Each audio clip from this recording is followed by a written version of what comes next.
Hello and welcome to our next episode of BrizeCast. I'm Flight Lieutenant Mark Ashton, and this episode is all about 206 Test and Evaluation Squadron located here at RAF Brize Norton.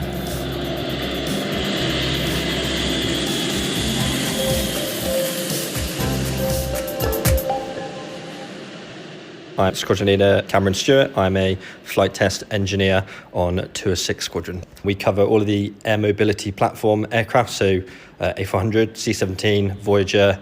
We're taking on Envoy as well, but we also cover 22 group aircraft. So we cover quite a few, as well as various types of equipment that might go on the aircraft. So your aerial delivery stuff, we'll do all the test and evaluation for those as well. Even though we've had the A400 for about 10 years now, we're still doing new ways of cargo delivery, parachute extracted loads, low-level parachuting, for example. They're all still capabilities that are either new or we're still working on.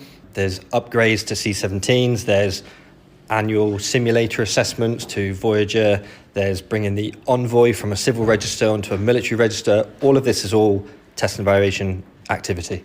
As a flight test engineer, we're engineers by trade when we join the Air Force, and then we go through the Empire Test Pilot School along with test pilots. And that's a year-long course to learn how to do test conducting in an aircraft, plan a trial, conduct it safely and effectively.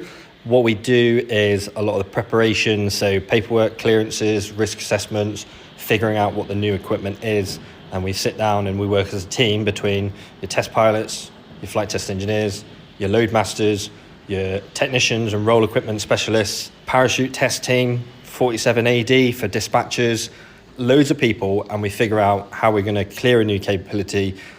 We write the rules for how to do drop zone sizing. We'd figure out the maths of ballistics of your cargo coming out of the aircraft. We'll plan it all and then hopefully go and fly it and get the result we wanted. A standard day can vary. If I was doing some flying activity, it would normally be prepare all of the clearances, documentation for the aircraft and the flight, make sure I've got all the test cards printed that I would want to do and read through with the pilots. We would normally then spend about 2.5 hours before the flight, and we do a full run through. Normally, as the flight test engineer, I'll be there with a list of test points and the priority of them and keep on top of timings and recording data. That might be with photos, onboard cameras, or just handwritten notes, or downloading the flight data afterwards. Every day is different, I would say. So today, in about 4 hours, we're going to go do a quick half-hour maintenance flight on the A400. So that's every time they've changed 2 or more engines, we'll go and check the engine characteristics. So that's a pretty standard. Sit in the aircraft, record some data. All the way to yesterday was looking at how we plan the Envoy aircraft modifications when it comes onto the military register. So that's not going to be for 18 months yet. So complete ends of the spectrum there. JAD2, the Joint Aerial Delivery Test and Evaluation Unit, we work with them quite a lot of trials, predominantly on the A400 at the moment. Anything from new and interesting things that we're dropping out the back of the A400 to new parachute equipment, new high-altitude oxygen equipment. So they will tend to lead the trials because they are the experts in the parachute equipment or aerial delivery equipment. But where they need to then talk to us about how it works on the aircraft, how we're going to plan the flights and the sorties, that's when we really sit down together and then plan to succeed.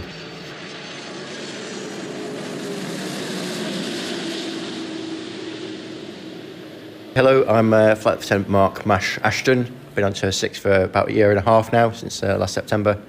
So my role, primarily, I'm the Trials Coordination Officer. I sort of maintain a broad brush overview of what is going on the squadron. So anything from our frontline air mobility assets through to our training aircraft as well. So yeah, quite a lot. We sort of focus on 2 different areas. We bring aircraft into service and then we develop them once they're in service.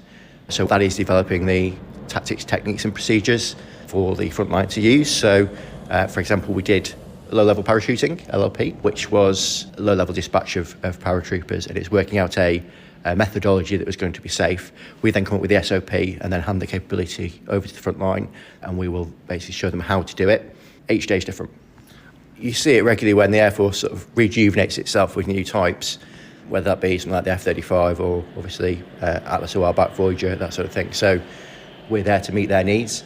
and we're also there to solve problems for the frontline. So the frontline will come up with problems, they don't necessarily know the solutions, and they've also not got the time to spend thinking about how problems can be fixed. And they may also not have the knowledge as to how it can be fixed, whereas we've got the time to sit and think about it. We've also got the contacts, we can reach out into the air capability space.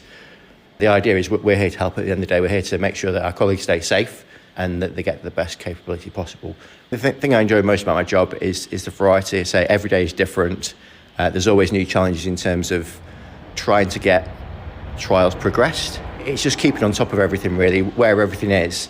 Where the meat of our work tends to come actually is the safe and effective in role. So it's making sure that the capabilities that we're bringing in work. A lot of it focuses around Atlas at the moment, and then there's a regular drumbeat as well for your more established platforms like obviously Voyager and C-17, where equipment goes life X or is going life X, and our job is to make sure it's replaced before it actually expires. So there's a constant drumbeat really for that. So yeah, the guys are busy. We're a small squadron, about 35 people. We have a few specialists on each type, a lot of test pilots, a handful of engineers. Yeah, it's busy, every day's different, and it's been fascinating actually learning about how procurement works and how the product comes from initial R&D phase all the way through to onto the front line and through to dispersal.